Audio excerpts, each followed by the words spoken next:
चौथा अध्याय ज्ञान कर्म संन्यास योग। श्लोक 19। यस्य सवे समारंभा कामसंकल्पवर्जिता ज्ञानाग्निदग्धकर्माणः तमाहु पंडितम बुधा। हिंदी अनुवाद। जिस मनुष्य के सभी कर्म कामना और संकल्प से रहित हैं तथा जिसके सारे कर्म दिव्य ज्ञान की अग्नि से भस्म हो गए हैं, उसे ज्ञानीजन भी पंडित बुद्धिमान कहते हैं।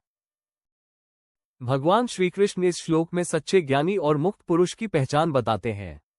वे कहते हैं कि महान बुद्धिमान वह है जिसके सारे कर्म किसी भी तरह की सांसारिक इच्छा, अभिलाषा या व्यक्तिगत संकल्प से मुक्त होते हैं। ऐसे व्यक्ति के कर्म दिखते अवश्य है, लेकिन वे केवल आवश्यक और कर्तव्य बोध के तहत होते हैं। उनमें न तो परिणाम की चिंता है, न ही भोग विलास की चाह। इस श्लोक में ज्ञानाग्निदग्धकर्माणम् दर्शाता है कि जिस प्रकार अग्नि सब कुछ भस्म कर देती है, उसी प्रकार आत्मज्ञान की अग्नि भी मनुष्य के शुभ अशुभ हर प्रकार के कर्मों का फल समाप्त कर देती है। वह ज्ञानी हर स्थिति में समान भाव से कार्य करता है। कर्म कभी उसके बंधन का कारण नहीं बनता। उसकी दृष्टि में सब कुछ ईश्वर की इच्छा पर निर्भर है, इसलिए वह निष्कामी, निस्वार्थ और सदैव संतुष्ट रहता है।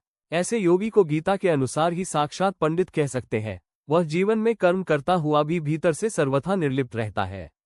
ये स्थिति कर्मयोग के उच्चतम आदर्श की पहचान है, जहां ज्ञान और निष्कामता जीवन का मूल स्वरूप बन जाता है।